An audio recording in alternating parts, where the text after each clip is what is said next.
welcome to the Dalen Show.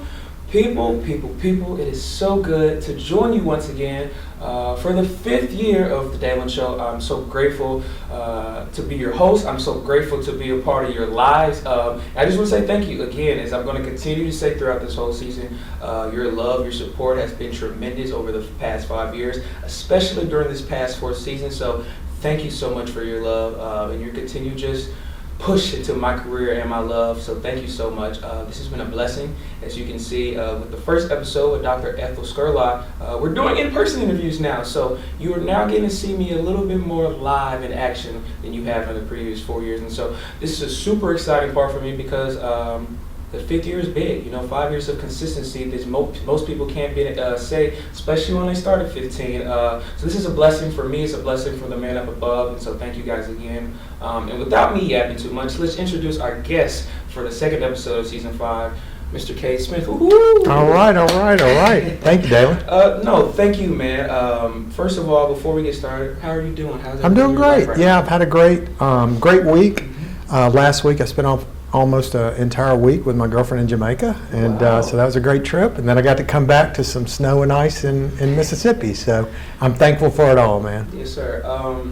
I'm going to get into it, but the story of how we have connected and just a simple conversation in the gym, I'll get into it later on. But really quick, Cade, people watching and listening that may not know a lot about you, just give them a brief introduction about yourself, where you're from, what you're doing right now in your life, and just a few things you've been able to do across your lifetime.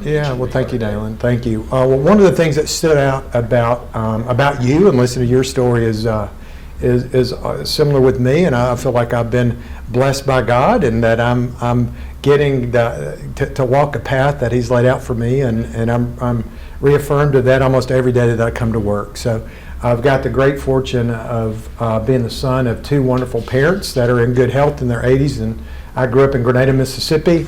I grew up being taught to believe in Christian and American values, and have parents that invested in me. And along my way, been touched by many educators, many coaches, and really been blessed. I found my way into higher education. I don't think it was by mistake, but it seemed to be by a grand plan. And so I had the good fortune of playing football in high school, Grenada High School. I absolutely loved to play football. I was also pretty good in the classroom. So my senior year, a coach from Rhodes College showed up in Grenada High School and wanted to meet every football player that had an ACT above something, and I was one of 2 of those, right? So played Division III football at Rhodes College in Memphis, got a great education. After that, started working for the University of Arkansas as an agricultural scientist in weed science, WEED. I like to say not the kind of weed that one smokes, but the kind that grows in fields. And so started doing research, and then also felt very called to hopefully bless other people with realized opportunities, and asking the question of how can I make the power of higher education available to more folks, particularly for hardworking folks that might come from modest circumstances. And that became a job within my job, and that was kind of the calling that I had. So over 20 years, Dalen, that became a bigger and bigger part of my job. And I moved out of science to do that access and opportunity, leadership development, and community change work full time. So I've been blessed to be in higher education for 34 years, and about half of that as a scientist, and about half of that as a human development educator, I would say. What's going on, family? I hate to interrupt the video going on right now. Hope you guys are enjoying it, but I have to give a quick shout out to our very first sponsor, Shadrach's Coffee. Shadrach is a coffee company that has been in the works for 17 years now, originally originated in the state of Arkansas, my home state, and now they have ventured to Tennessee and Oxford, Mississippi. Shadrach has opened their arms to me and put their faith in me, and I just want to say thank you to Shadrach. If you're in Oxford, you can find Shadrach at 1797 Jackson Avenue West here in Oxford, and even if you're on the Ole Miss campus, they have different locations on their food truck aisles across the campus. campus. They're usually open at their Jackson Avenue Center from 6 a.m. to 9 p.m. Monday through Saturday. So just continue to go get your Shadrach's coffee. You get espressos, energy drinks, hot coffee. You can even get some milkshakes. Shadrach's is the place to go. Even you can get some Shadrach's apparel on their website, like I'm showing you here. And my favorite thing about everything about Shadrach's is they're centered around our Lord and Savior Jesus Christ. So you can go on the Shadrach's website and you can file a prayer request for yourself, for your friend, a family, anybody. All you have to do is click on prayer request here, type in the name, email, phone number, and your message, and Shadrach's will take care of it. They've done over 1,000 prayer requests in their 17 years of the company, and this is their goal. They are centered around profiting and making Jesus Christ their goal. So thank you guys so much, and thank you Shadrach's for the sponsor. Hope you guys enjoy the rest of the video. God bless. First, I want to start with the passion that we both share. It's working out. Absolutely. Which is the story that I was kind of getting to the beginning. We met in our gym here at Ole Miss. I was literally in the locker room. That's right. And 9 times out of 10, might I say, when I have my headphones on, I'm not in the talking mood. But for some reason, God told me I needed to take my headphones off and talk to this wonderful man right here. And we had about, a 10-minute conversation. Yeah, that's right. And here he is. It's changed my life. I hope that it's hopefully impacted his life in some manner. I don't think he would be here. But I think for my point is, that's the power of conversation and connection. Amen. So take that as you will. But I want to ask you, what is working out mean for you? Yeah. Why do you do it so much? Why is it so important in your life? So, Dalen, I started lifting weights when I was, I was 12 years old, going into 7th grade, right? All I could think about before I was going into 7th grade was getting to play tackle football, right? So picking up from backyard football to playing organized football. And part of that came with strength and conditioning training. So Richard Akins, who was one of my mentors and one of my coaches, incredible power lifter. So we're talking about, this is about 1980, and Richard Akins was one of these just fascinating coaches and educators. And he would open the weight room at 7 o'clock in the morning and open it again at 5 p.m.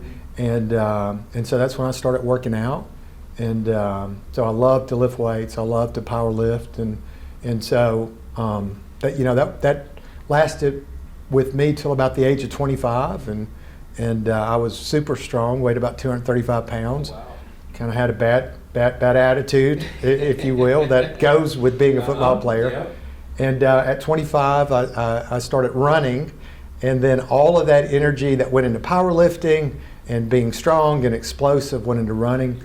And so I started running at the age of 25, and for the next 20 years, 25 years, 30 years, running, endurance activities, cycling, and a little bit of strength training, just so that I don't wither away, that nothing is solid. So I like to work out about an hour and a half a day, and it clears my mind.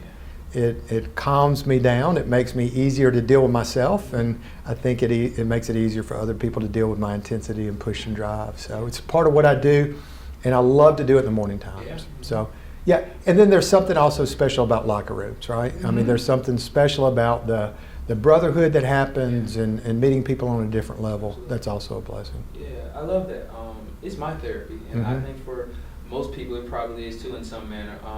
I love what you just said though about it, how you do more working on your full body instead of maybe just this part. Shout out to my guys. You gotta do the legs and everything else too. But I want to go back to your childhood. Yeah. Grenada, Mississippi. Grenada. Most people here that probably don't know where that's at, what that is about. Right. What does Grenada, Mississippi mean to you? So Grenada is all that I knew growing up. So Grenada is halfway between Jackson, Mississippi and Memphis, Tennessee. It's right on Interstate 55. The world to me was Grenada plus interstate, right? That was the only world that I knew. My parents grew up in Holmes County, which is 2 counties south of Grenada. But all I knew was Grenada. And Grenada was in the 70s and 80s for Cade Smith was a perfect place to grow up. I lived in a small neighborhood that was in the outskirts of town. Me and my buddies had the run of the neighborhood in the woods, and And you'll hear that the rule was you had to be home when the street lights came on, right? Otherwise, as long as you didn't get caught, as long as nobody got hurt, you could test the limits of physics. You could test the limits of independence, and that was Grenada. Grenada was also a mystery for the first 10 years of my life, because growing up in a white family during that time, I did not know the other half of my community in Grenada, Mississippi. I knew Grenada's racially balanced, and I knew exactly one person that was African American, and that was Addie Lawrence, the woman that my parents employed as a caregiver and maid. And it wasn't until transferring to public schools in the 5th grade, at the age of 10, that I got to know the other half of my community. And so getting to go through that process and transfer from a 100% white school to a racially balanced school just opened my world to understanding the beauty and complexity and the need for change that's in the world. Athletics doubled down on that, right? And so that's what Grenada is to me. It's home, and it's beautiful. And Dalen, it's also a place that it's hard for me to recognize, right? When I go back to Grenada, I've had the good fortune of living in 3 college towns. Fayetteville, Arkansas, I worked for the University of Arkansas. Starkville, Mississippi, I worked for Mississippi State University. Boo! And Oxford, been here for 6 years. And so, college towns have a way of kind of changing your reality of the world. Yeah. And so it's good to go back home to Grenada. It's good to be with my parents. It's good to see classmates from high school or educators from high school, because sometimes in some ways I've never felt further from home than working at the University of Mississippi, living in Oxford. And that's a curious thing, right? It gives me a lot to wonder about. Going into communities in Mississippi is very, very important for me. I love that, and I brought something, and I'm really grateful that you brought it up super early, but I brought this book. It's called Learning in Public. Mm-hmm. It's something that I'm currently reading now, and the byline says, Lessons for a Racially Divided America from My Daughter's School. And it's basically a story from a mother's perspective about, she lives in Oakland, California, and she is deciphering, trying to figure out whether to put her daughter in a private school, public school. She ends up putting her in a public school, and she learns about America from her point of view, from her daughter's school. Right. You talked about that, and I want to ask you, said you only knew one black person growing up in Grenada, just before you transferred to public school. What was that transition like, going from previous school where you only knew one, and then going to a public school where you completely changed your way of looking at life? Well, there was some anxiety, right? Not knowing what to expect. Truth be known, there's a couple reasons. I've always been attracted to the thing that that wasn't known, right? So whatever that thing was, I was very curious about. And then there was also at Kirk Academy, there was a 5th grade teacher that was kind of mean that I was looking to avoid, and my parents gave me the option of transferring to public schools. And me and probably, it's probably about 10 classmates transferred over to 5th grade. And Dalen, it was life-changing for a couple reasons. One, I was hard-headed, precocious, impulsive, probably hyperactive, and I was not a natural reader, right? And a very poor speller.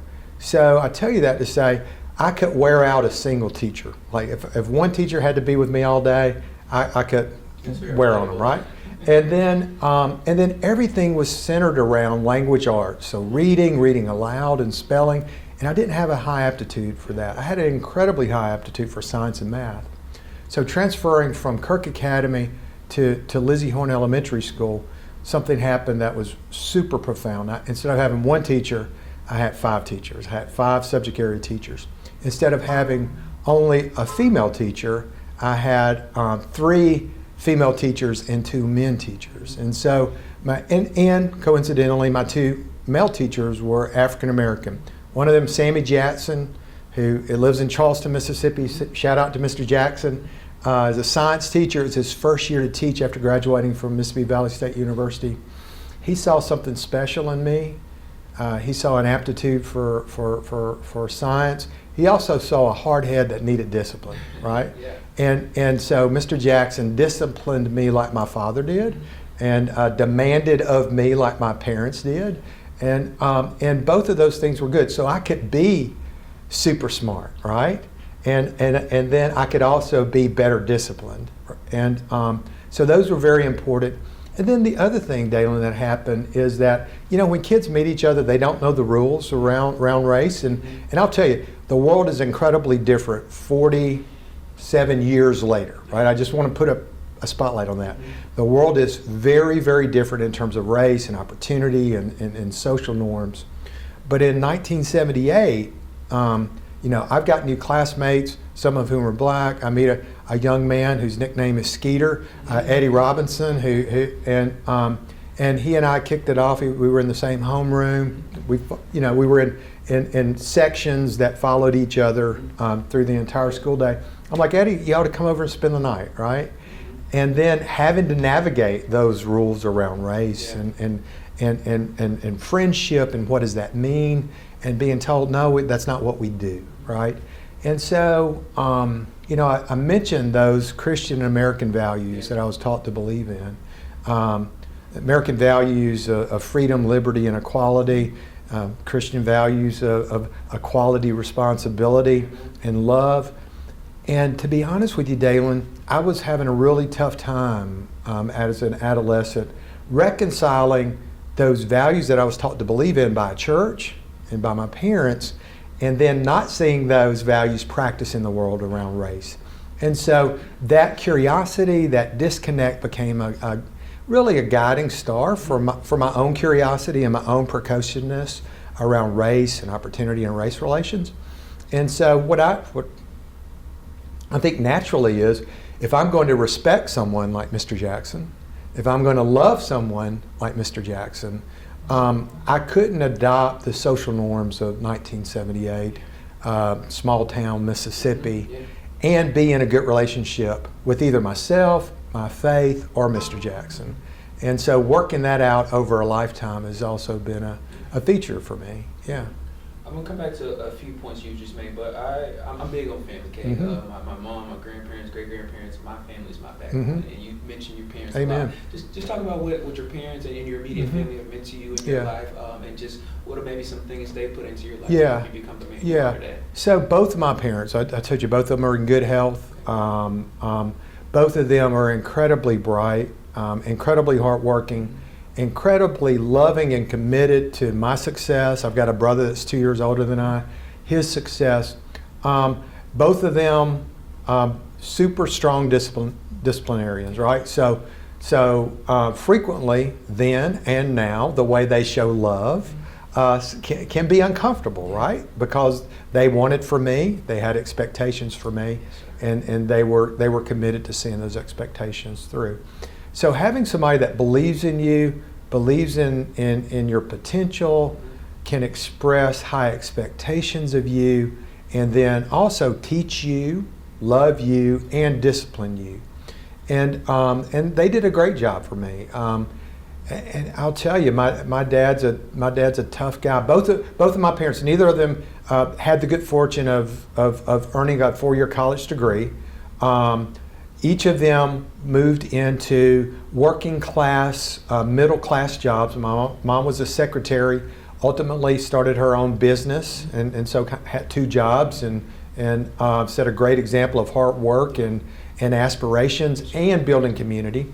My dad worked for Entergy or Mississippi Power and Light, climbing light poles for a living, worked his way up through management, and had a 43-year career, and because of his talents and his hard work and his belief in really, doing an honest day's work for an honest day's pay and going the extra mile to do a good job and pursue excellence, they set great examples, and I'm so very thankful for that. Now, wasn't always easy, and they are 2 tough people who are well yoked and equally matched. And given my temperament, given my precociousness, and given my risk taking in adolescence, they were the perfect parents to raise a good man. Yeah, I love that, and I know my mom is watching, and something that I relate to a lot. I feel like I have a lot of old school teaching, especially growing up. And I tell one of my favorite things is like, growing up, I would complain about my mom all the time, but I also say I don't know where I would be without her. Amen. In my life right now. And I think that that's something that's missing in today's society. Yeah. I think that a lot of the hard school parenting growing up is gone. You know, the village of the people growing up with you. That's right. When you grow up is gone. I think that's why we don't see too many people having conversations That's anymore. right. I think why there's so much just anger from the entire world and country. So I love to hear you say that, because that's something that I agree with from you, a Don. perspective that of a young person, it kind of just seems like it's disappearing in a way. Yeah, I agree with you, and I think one of the greatest responsibilities we have, either as an employer or an educator, is believing in the potential of another person, and also believing in our responsibility to having those hard conversations, and giving the feedback, the very feedback that's uncomfortable, but the feedback that person needs in order to continue their developmental path, right? Now, so I'll tell you, I'm a person who gives feedback generously. I welcome feedback and coaching and critique. And when I offer feedback to other people, it's offered as an invitation to be considered, and not an expectation that they're going to integrate it and practice it, but it's offered with a genuine belief that if they would consider it, if they would try it, that it would be in their best interest moving forward. And so I think that's also a way to build trust-filled long-term relationships that can, last for decades and a lifetime. Yeah, I love that. I want to go forward. You talk about preparing at 12 to try to play tackle football that you got in high school. I'm going to ask you before we get to that main point. But growing up, football players that you watched, who were some of your favorite guys to watch tear up some turf? I like the Raiders, Ronnie Lott, Lester Hayes, Howie Long, Lyle Alzado, Marcus Allen. So anybody that was down and dirty and gritty.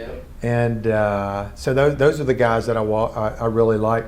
Walter Payton, Jerry Rice, the amount of talent that came out of Mississippi is absolutely inspiring. Earl Campbell, the Houston Oilers, I remember that, 34-inch thighs, and just seeing him crush linebackers and defensive backs. And so that really inspired me. Now I want to confess something. I loved playing football, and I was a football fan as long as I was playing football, but I'm not a great sports fan. I'm much more of a participant, and so I really appreciate, when I say this, and I don't take it lightly, I appreciate the positive energy that comes from a successful athletic program like we have here at Ole Miss, University of Mississippi. Winning makes everything easier and things better. But that fandom I lost somehow. So I think I'm more interested in doing than watching, and also having some connection or personal stake in the endeavor as well. I understand that. Me being unfortunately a Dallas Cowboys fan, I understand that point of perspective. I think that's huge too, because and I kind of want to just ask your thoughts and opinion on this. You said winning matters, and I truly believe that the success of Ole Miss football, the success of Ole Miss basketball under Chris Beard, the success of winning the national championship in baseball 4 years ago, and even Coach Yo in their women's basketball team, and the volleyball team just going to the NCAA tournament. Those things matter. They do in matter. terms of breaking numbers, and Ole Miss over the last 3 years has continued That's to right.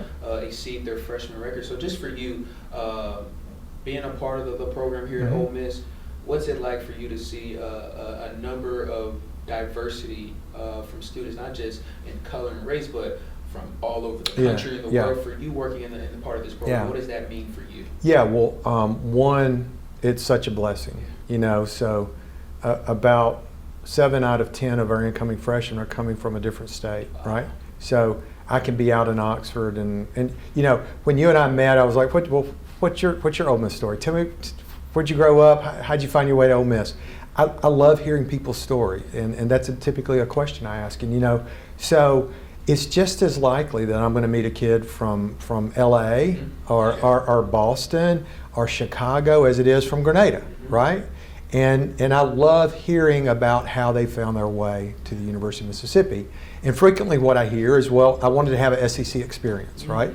And I visited Alabama and Vanderbilt and maybe one other school, and my mom said, well, while we're doing it, let's go by and check out Ole Miss, right? And then I frequently hear, the minute that I stepped foot on this campus, I felt something special.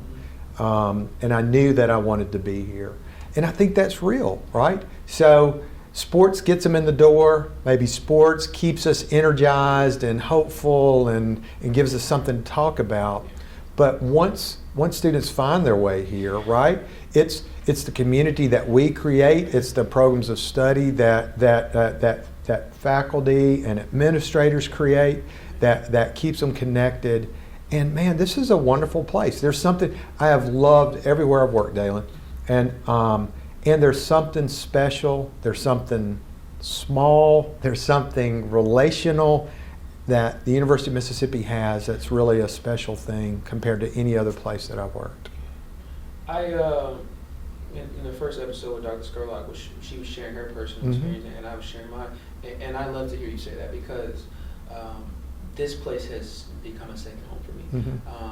And I've been open and welcomed with nothing but open arms. And I've been surrounded by people that just want to see me be successful and will do and open any opportunity for me to get to the next level because they see potential in me. So thank you for sharing that, because I think that I think you hear the wrath of the outside of Ole Miss, Mississippi, you think racism, you think division, and that's not what's going on in my opinion, just from my own personal experiences. And so I love that you shared that, because that's something I think needs to be talked about a little bit more, like what's actually going on within the people that are actually here. So thank you for sharing. That's right, yeah. Going back to high school, man, just talk about football. What position did you play? That's right.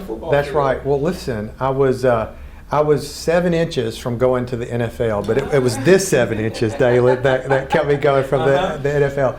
So, I started out playing tight end and linebacker, and then my sophomore year I was playing linebacker and guard, and the senior guard that was starting, that I was backing up, had an issue with the coach and quit the team. And then I went from playing linebacker and guard to just playing guard. And so I was quick guard. At Rhodes College, we ran a wing tee, so I was 5'8", driver's license 5'9", and weighed 235 pounds, had a horrible attitude. And quick guard in a wing tee is like it's like a fullback. So every play I was trapping, pulling, doing something and running into somebody. And so that was the position I played. When my senior year, I weighed 235. I was very strong. Bench press 405, squat 600 pounds, and I had a horrible disposition. On the football field, right? And growing up, sometimes that seeped off of the football field. That's where having a strong dad and a strong mom could take care of business. But so at Grenada, started for 3 years, second team all conference. At Rhodes College, started for 2 years, played. My sophomore year, I played probably 80% of the downs in a 2-position rotation. We had the great fortune of having success both at Grenada High School and at Rhodes College. So we went to the state playoffs my junior year at Grenada High School. We went to the national playoffs my junior year at Rhodes College, and then my senior year at Rhodes, we missed the national playoffs. We were undefeated with 2.5 minutes to go.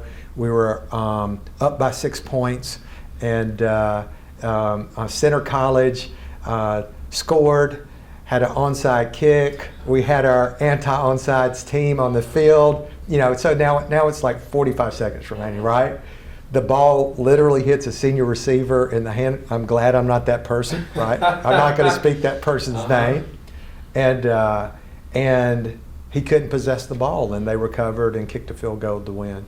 And and then my junior year, when we went to the national playoffs, we got defeated in the first round.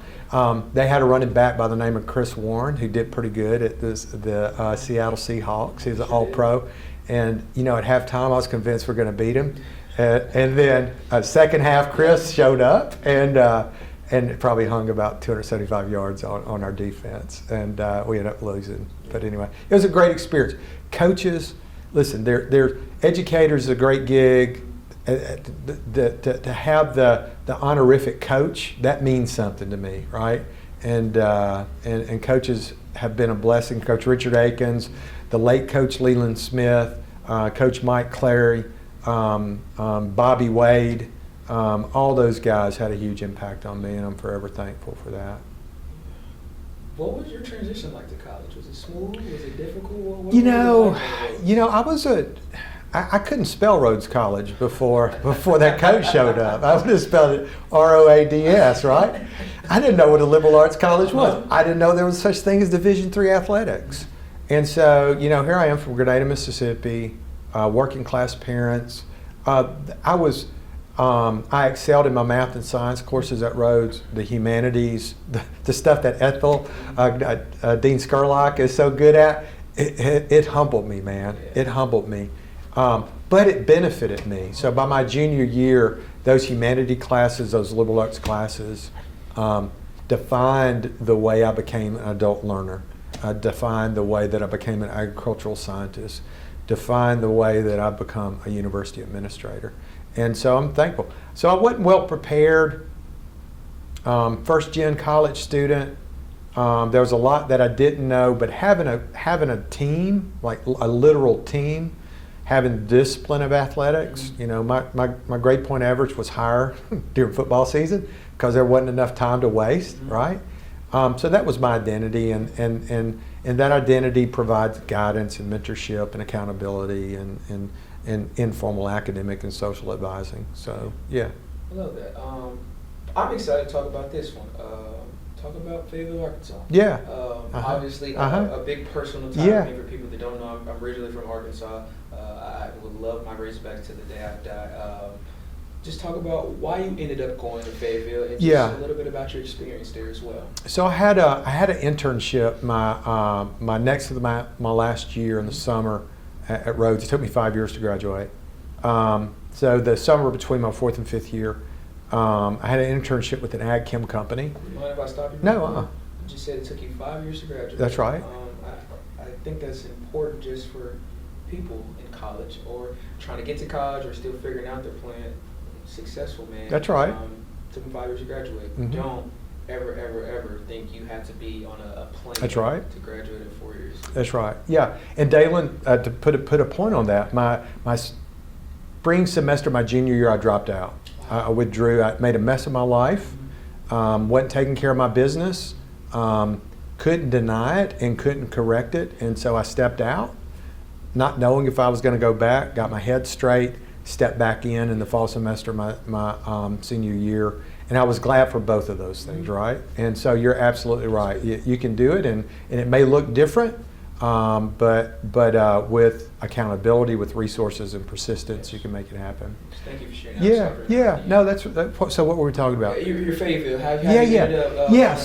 So I had a summer employment with an ag chem company. And I was like, I love this. This is what I like to do. Now, my mom, my loving mom, wanted me to be a doctor, right? My soon-to-be wife, who was a high school sweetheart, my first wife, she really wasn't in favor of medical school, right? So, and I had some fear of failure. I took the MCAT. I did okay on the MCAT, but there was some fear of failure there too. But that summer working for an ag chem company doing science-like research, right? Science like, not research, science like labor, science like employment, showed me a career path that aligned with my interest and aligned with my science background. So my plan was to go to Fayetteville, Arkansas. It would allow my wife and I to get married, for me to have benefits so I could be an employee and pursue a graduate degree. And the plan was to go there for 5 years as a scientist, get a master's degree, and then work for an ag chem company. And so Fayetteville was wonderful, man. It allowed me to step out of the parts of Mississippi that were troubling me around race and opportunity, faith. In Grenada, I attended a Southern Baptist church that had a written policy of racial segregation until 1994. Now, this was a big church. Yeah. This was the big church. And so that and a few other things troubled me about religion and as I understood it.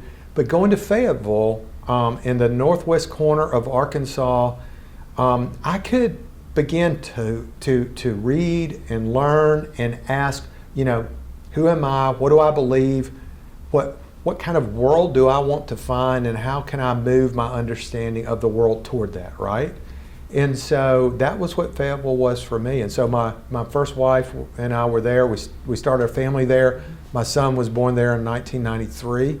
And I loved it. I've loved living everywhere I've lived and working everywhere I've worked. And you can find anything you want in Fayetteville, Arkansas. You can find communal hippies, Yes. and you can find a right-wing militia, if that's what you're looking for. You can find the arts, you can find nature, all of those things. And so Fayetteville was a wonderful place. My second kid, my daughter, who's 27 now, she lives in Fayetteville. She didn't live there as a child, but she moved there with friends, and she works there. And so I usually get there one or two times a year and connect with the old friends. I absolutely love it. Yeah. For someone that's never been to Fayetteville, Mhm. give them like one or two things that they would have to do if Yeah. they ever visited Fayetteville, Arkansas. Yeah, so Dixon Street. Yeah. Dixon Street is that main drag that goes from the campus to the town. Mhm. Fayetteville's, the University of Arkansas is in the kind of the middle of the town, similar to the University of Mississippi. So definitely go to Dixon Street. George's on Dixon Street is kind of a tavern and a beer garden and music hall. I would recommend folks doing that. There's some good barbecue that you can be found in Fayetteville. But I also recommend that you drive about 30 miles, 35 miles up the road to Bentonville and go to Crystal Bridges Yes. Art Museum, right? And the things that's happening in Bentonville are also really, really stimulating. The Walmart Foundation is a big driver in that. So Crystal Bridges and Dixon Street would be the two things that I recommend. I love both of them. Yeah. I visited Crystal Bridges in about 6th grade. Uh-huh. Absolutely wonderful. Yeah. Absolutely wonderful. I love those two recommendations. All right, Cade. Rhodes College. Yes, sir. University of Arkansas. Uh-huh. And you come back to Mississippi. Yeah. And attend Mississippi State University. Mhm. What did you learn from your time at Mississippi State? And as well, what may have been the differences when you were at Mississippi State compared to Arkansas and Mhm. Rhodes College? Yeah. So Dalen, moved back to Mississippi in 1996. I planned on finishing my goal was to get a master's and then start working for an ag chem company. Yeah. While working, I fell in love with science. Mhm. I fell in love with being a scientist and doing research, and so started a terminal degree, a PhD at University of Arkansas. My first wife had experienced some professional disappointment. She was a teacher, an incredible teacher, and so there was the need. I perceived the need for us to put some distance between that disappointment and our lives, and so there was an incredible scientist, David Shaw at Mississippi State University, who was a leader in the field of weed science, who needed a research associate. It's a staff position, and it's a position that I had at University of Arkansas. So I applied for that in '96 and interviewed and had the good fortune of earning that position. So we moved back to Mississippi. David Shaw's an incredible guy. When I started working with him, he probably had 19 graduate students. And so I was his research associate, and he really gave me full reign of not only managing his research agenda, but also doing personnel development, mentoring for other scientists in training. And so that was a great fortune. Dalen, coming back to Mississippi, I thought I had worked out all of those things in my mind, and in my heart, particularly around race and racism. And man, it was a hard landing for me, right? And the thing that stood out is I can't believe that I brought my 3.5-year-old son back to deal with the same things that nearly drove me crazy, right? And what happened was, because I'm curious and because just like Oxford, Starkville's a small town, the diversity of perspectives, the diversity of experiences and ideas around all manner of things, including faith and social issues and politics. So I could find my group, right? I could find my clique. And part of that was really an early childhood educator, Cade Smith, who started a public preschool in Starkville, Mississippi, in partnership with the school district. And so my wife and my son hadn't moved yet, and I'm looking at opportunities, and somebody said, "Oh, there's a public preschool," and I was just a huge champion of public education because of the impact it had on me. I show up and I look at this preschool, and I'm like, man, this is the world. Like, this is the world as I want it to be, right? And the kids, where the kids were from, economic diversity, racial diversity, national diversity. So anyway, that was a huge part of me finding community and shared experiences. And so it was torturous for about a year, but then finding my fit and then living the things that I cared about, particularly around race and opportunity and mentorship and education. And so to make a long story a little bit shorter, fell in love with my home state, the beauty, the warts, the entirety of it, and never wanted to leave Mississippi, right? So staying in Mississippi and finding a place to live God's plan for me was the thing that I got to do in Starkville. I was there for 22 years and came here in 2018. Okay. Well, since you just said that, I had another question, but I want to stay on this. What was it like for being at a place for 22 years? Yeah. And then abruptly just leaving? What was that transition like for you in your life? So, Dalen, it wasn't easy. I've got incredible relationships at Mississippi State still, and Mississippi State was very, very good to me. So, my grand plan was for the Mississippi State University to create a position that, like the one that Ole Miss created, and that was my aspiration, right? And that would be kind of the apex of my career. And I was doing much of the work that I'm currently doing at the University of Mississippi at Mississippi State, and they were very generous in letting me do that. So Ole Miss created the position, Mississippi State didn't create the position. So the opportunities to pursue my life streams around the power of education, human development, community engagement, creating avenues of access and opportunity for Mississippians into higher education. The opportunities were richer here, and so I left with a full heart and good relationships. It surprised a few people, but it's all good. And you know what? I'm going to go back to Starkville on Saturday, and hope to have lunch with David Shaw, who's now the provost of Mississippi State University, and still somebody that I cherish and value the impact that he's had in my life. That's amazing. I want to go back to my point now. Talk about just being a father. Yeah. What has being a father meant to you? And what were some of just the things that you wanted to instill in your children to make sure that they were respectful and kind adults as they are now? So great question, Dalen. And so just a little bit more about me. Being a father and being a husband are the two most humbling things roles that I've played. I'm twice divorced.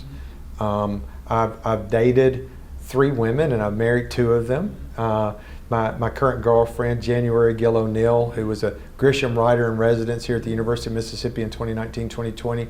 We've been successful in maintaining our relationship. She lives outside of Boston, Massachusetts, and for 5 years. So still dated 3 women, married 2 of them, right? So back to your question is, I don't know if there's any job harder than being a parent. One, you don't get an instruction book. 2, if you got one, you wouldn't believe it. And 3 is going to be a different instruction book for every kid that you have, right? So my first wife, her name is Mickey Christie. Mickey and I raised our 2 kids to first and foremost to love everybody, love people across social strata, racial identification, gender, faith, to love, right? That was like lessons 1, 2, and 3. Yeah. And then to follow their interest and to treat people with respect. And then the last thing I would say is to understand that the decisions that you make right now are going to have long-term impacts on your life. So my son's an artist, and he was going into an arts endeavor. And, you know, my advice to him is, son, just make sure that if you take out loans, that that you understand what your income potential is, right? So think about that return on investment. So don't take out a bunch of loans if you're going to go into a field that's not going to have the return, financial return, right? So other than that, pursue the thing that you care about. So his name's Hunter Cade Smith, and he lives in Northern California on the side of a mountain in an art and ecology center, and he makes incredible art, ceramics and pottery. My daughter is Alex Catherine Smith. Alex Smith, she lives in Fayetteville, and she works for a company that monitors and responds to chilling and freezer units in Walmarts and Sam's Clubs in Canada, of all places. So she works remotely. She's had a very conflicted relationship with education. Dropped out of high school, got her GED, and is an incredibly successful person. And so it's humbling. It never ends. And in those lowest moments of frustration and hopelessness, I think it's important to remember the end's not written, the story's still being written. And then you have to, for me, it's more important to love the child that I have as opposed to shape the child into the person that I think they should be, right? And I believe if you get those 2 things right, you're going to be okay. My parents raised me very differently, right? My parents raised me like, this is who we are, this is what we believe, and my choice was very simple. I could do that or do something else, right? Anything else. So it's like 2 paths. My kids, I think maybe one of the disservices that I did is that if anything's possible, it sometimes I think it can be a little paralyzing for an adolescent or young adult, right? Like, well, what do I want to be? And so for me, I could follow my parents' path, or I could do something different and still be in relationship with them. So anyway, a little bit more complicated with my kids. Got a great relationship. My second ex-wife, Becky Campbell Smith, she's a professor at Mississippi State. And I've got 3 beautiful stepkids, Carter, John Jeffrey, and Winnie, boy, girl, 23, 21, and 19. The oldest is in graduate school here in economics, and he's living with me, paying a little rent, so I'm happy for. And I absolutely love them. And Becky's also a great mom, along with my first wife, to my kids, and so that relationship's solid, and it's also a blessing. Being a stepdad is a lot easier. You support mom, and you're an encourager, and you don't get in the business of discipline unless you're invited into the business of discipline. You know, so you're almost like a grandparent or uncle with just a little bit of authority. Yeah, but it's more about love and encouragement. Yeah, thank you for sharing that. Yeah. I think it was brute honesty from you. Yeah. And I appreciate you because I'm sure at the same time that probably wasn't the easiest. Oh man, no, that's right. Let me tell you, it doesn't matter. Going through divorce, Dalen, it doesn't matter if you're the one that needs the divorce or you're the one that's receiving the divorce. It's like getting your skin ripped off, and so it's brutal. And I would encourage everybody to avoid it at all costs, because there's going to be a lot of costs that you don't understand. But sometimes it happens, and you don't get to choose. You get to choose what you do with it and what you do after it, and hopefully you can learn from it. Yes, sir. Coming back to Ole Miss, could you, in a manner as best as possible, just simplify to people watching and listening exactly what it is that you do at this university? Yeah. What is your job? What do you do around the campus that certifies what your role is and your title is? Great question. So I got a very fancy title, Assistant Vice Chancellor for Access and Community Engagement in the Division of Access, Opportunity, and Community Engagement. And really I do two things. One is, and both of those things are inward looking at the university, Dalen. That's important to remember. So one is, how do we create offices, policies, practices that really better able students, faculty, and staff members to form partnerships with people and organizations outside of higher education that can enrich learning, inform research, and empower life-changing service, right? And so how do we support both community partners and faculty, staff, and students in forming those mutually beneficial and reciprocal partnerships? So we got to create a Center for Community Engagement that does that. I really do three things. The second area is I love to bring people together for conversation and food. And so we do a range of activities that include the longest table, the Open Doors Initiative, where we invite students to come in and meet senior leadership at the Lyceum, and the Reverend Dr. Martin Luther King Memorial Dinner and Celebration. It's really about community building. It's about conversations, about what you and I are doing right here. And listen, that is the fuel for relationship, and the fabric of communities is done just like this. And so how do we do that better? That's the second area. And then the third area that I'm super excited about is I'm in the process of interviewing and hiring a data scientist that focus on student success. So higher education, we hold an incredible vast amount of data that helps us understand students. So as a scientist, I was very interested in the way that molecules, pesticides, water, nutrients move through the environment, move through a field, move through a landscape, or move through a plant. Well, you can do the same thing for students in the way that they find themselves in the university and then move through the university. And so we're getting to hire a data scientist that will take millions and millions and millions of data points and ask the question of who are the students that have attributes and behaviors that can benefit the most from resources and relationships. And then how do we meet those students with resources and relationships? Relationships is a resource, and it's the most important resource.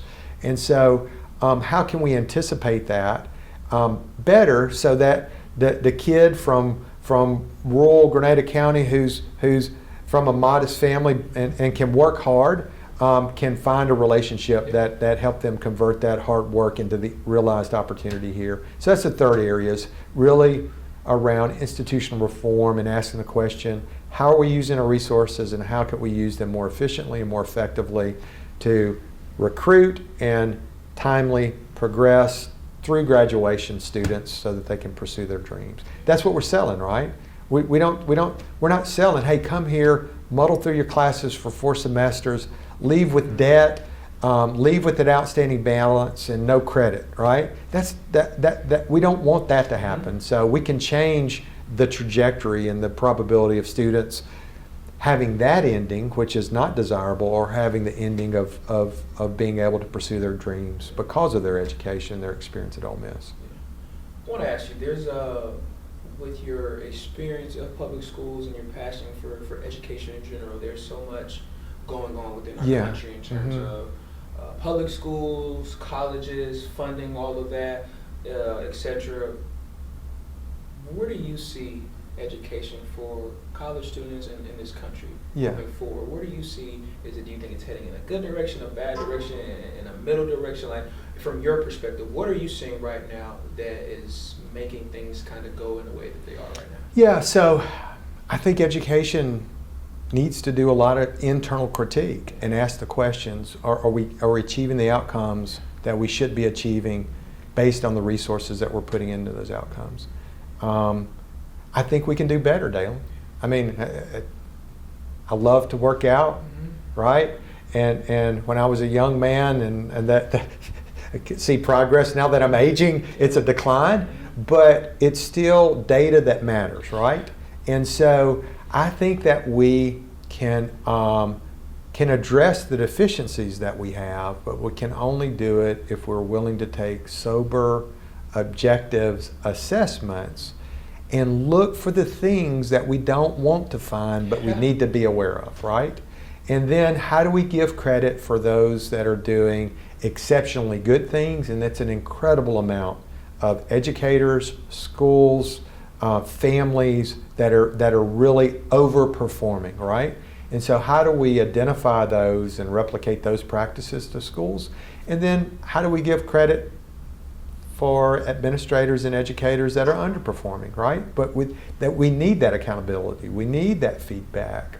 And I think that's where that data really matters. So there's some challenges that we face. There's institutional challenges, there's social challenges, there's familial challenges. And all three of those things have to be pulling in the same direction in order for kids, for students to benefit from the power of education. And so the short answer is we can do better, and the contentiousness and the conflict, I think, is fuel and motivation for us to ask the question, how will we do better? And that's good. That's progress. That's the lemonade out of lemons. Thank you. I think that there's a lot of concern going on in this country right now with education in general. And I think it's always good to hear from a perspective like yours, someone that has went through the Masters of Education, worked in it for over 3 decades. So thank you for sharing that. Yeah. I want to ask you a little fun question. Yeah. I love dressing. I love suit and ties. So I want to ask you, where do you get your ties? Yeah, man, I'm a Hinton guy. Okay. Yeah. If you're from Oxford people, you should know that. If you don't, on the square, if you ever visit Oxford, Mississippi. And when I lived in Starkville and worked at Mississippi State, I was a George Sherman guy. Okay. And those are sister stores in 2 different cities. So they'll take care of you, and they'll have you looking sharp, and it's a good thing. You know, when I came here, Dalen, I was going to wear a uniform of khakis and a golf shirt, and I started looking around for my colleagues and peers and asking questions like, kind of, what's the dress? What's the dress? And somebody kindly told me, yeah, well, if you work in these offices or these positions, it's really kind of the expectation of a coat and collar. And so now this is my uniform, and I just make it a part of my day. So, but those folks at Hinton will have you looking sharp. Now, Dalen, maybe they want to be a sponsor of the Dalen Show, you know? You heard it here first. If this happens, you know where it started from. That's right. We'll work behind the scenes on that. That's right. We appreciate you, Cade, for that. What's your goal? End goal? Man, let me tell you what, Dalen. Almost every day I park at Lamar Hall and I walk to the Lyceum, and I get chill bumps just thinking about it.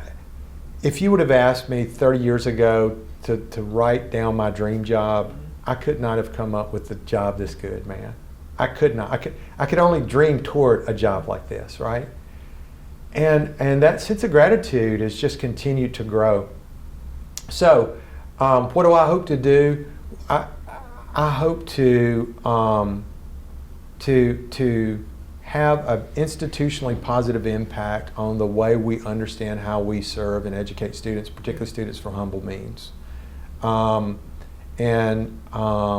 That's where my heart is. That's where my heart's always been.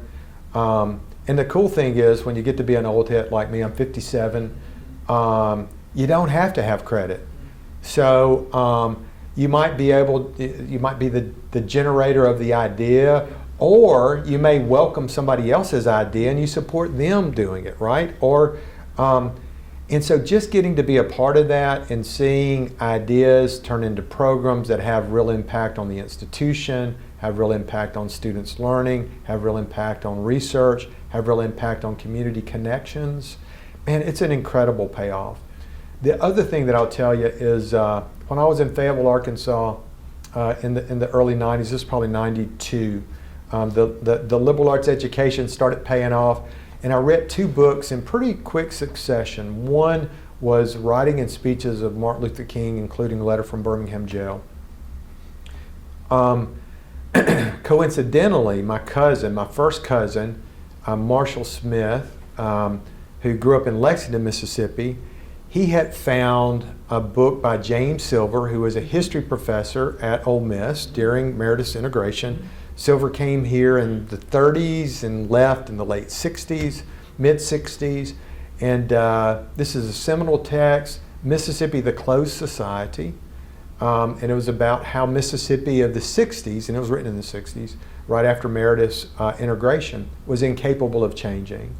And Marshall and I were first cousin, and our grandfather, the late Andrew Paul Smith Sr., was a segregationist sheriff in Holmes County.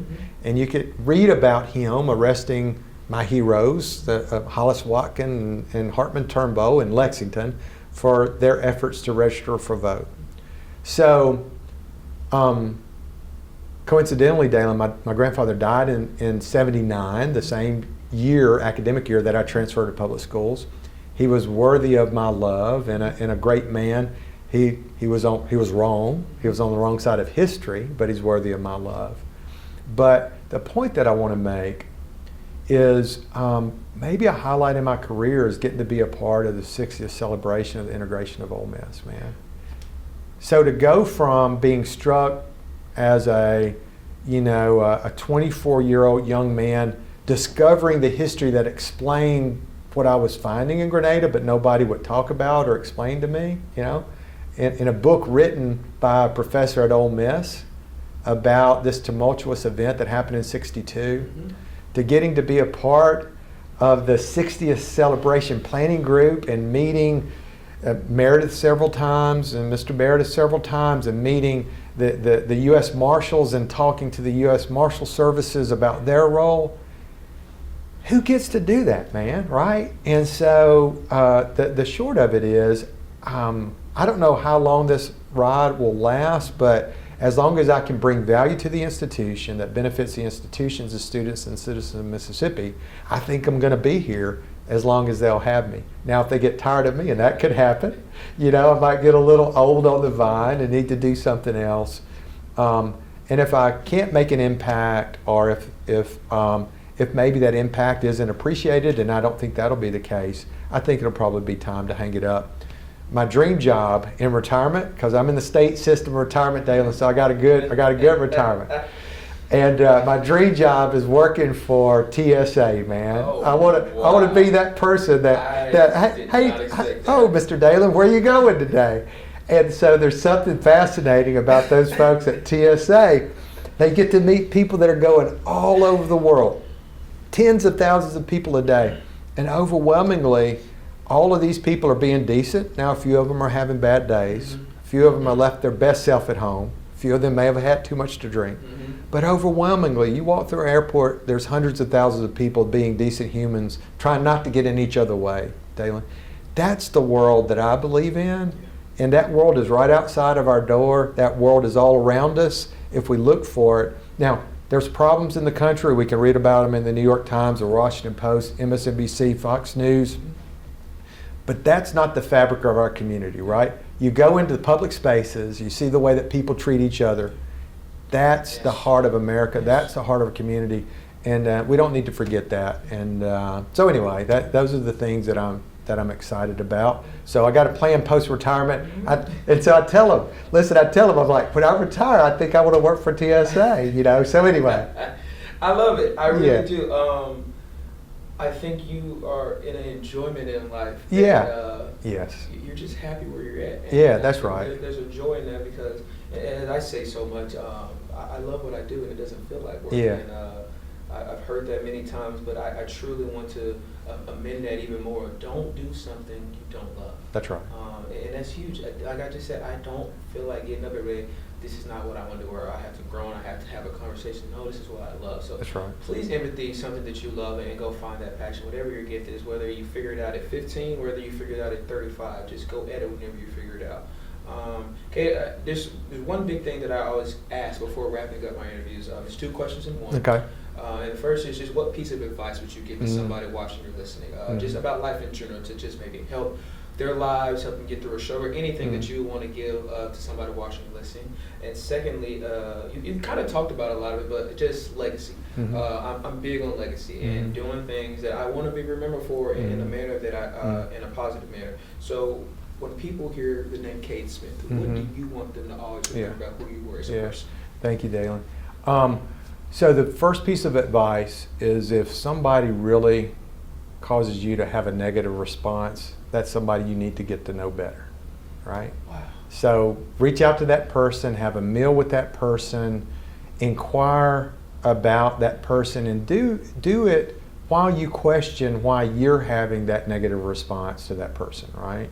So you will find some incredible beauty in the world. You will find perspectives that you couldn't imagine, and you're also going to find something about yourself, right? So that's the first thing, and it's an incredible way to build friends who see the world differently, and that can only benefit you. And then the legacy, gosh, I can look at Mississippi State and I can point to half a dozen or a dozen things that I played a big role in creating, maybe not the sole role, but a really, really big role. None of that's going to be in a history book, and it doesn't matter, but it matters to me.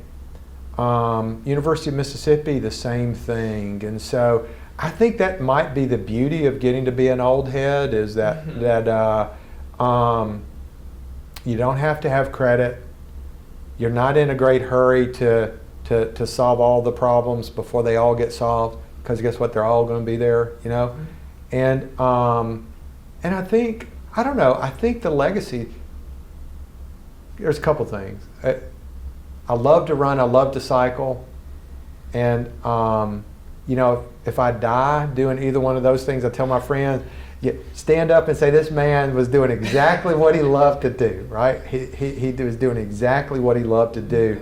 So spend some time doing the things that you want to do.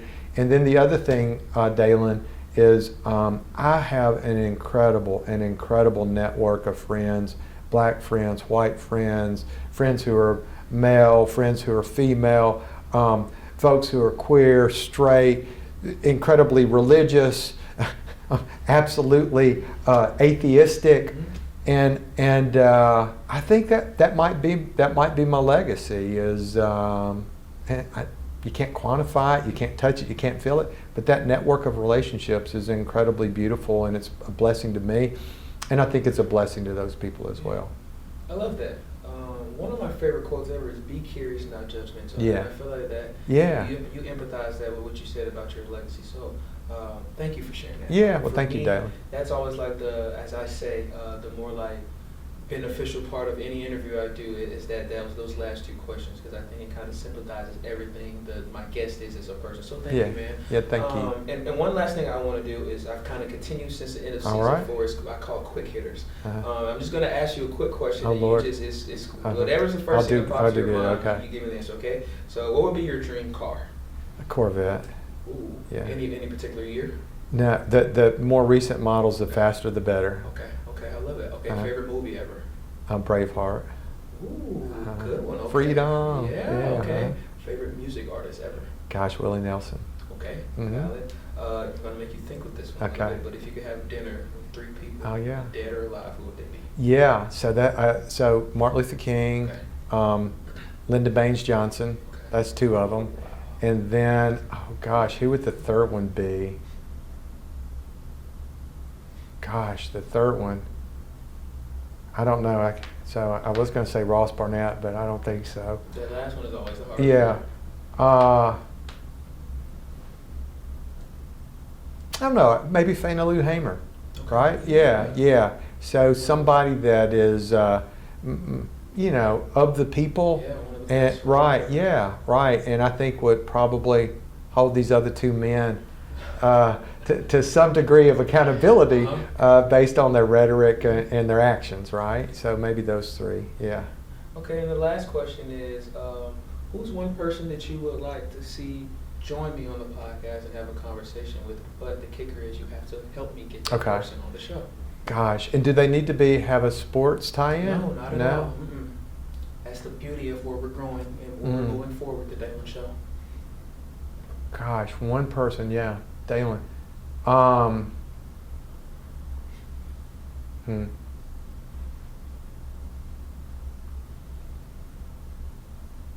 Well, you know, Dalen, so you can keep this or edit it, but for many people in my job, stepping into media is intimidating because there's a lot of concern of not being treated well, right? Understandable. Yeah. Trust me. Yeah. I don't know. So somebody that would, I think, really embrace okay, so there's two people, and you could do them. One is Lee Habib, who is a local guy, a huge media guy, and a dear friend and a conservative accountability buddy of mine. I met Lee because he was really objecting to some of the things that I was trying to do, and I thought this is somebody that I need to know and who needs to know me. He's a dear friend. He has a syndicated radio network program in 400 radio stations across America. That American private radio, Our American Story. So Lee Habib would be one of them. Okay.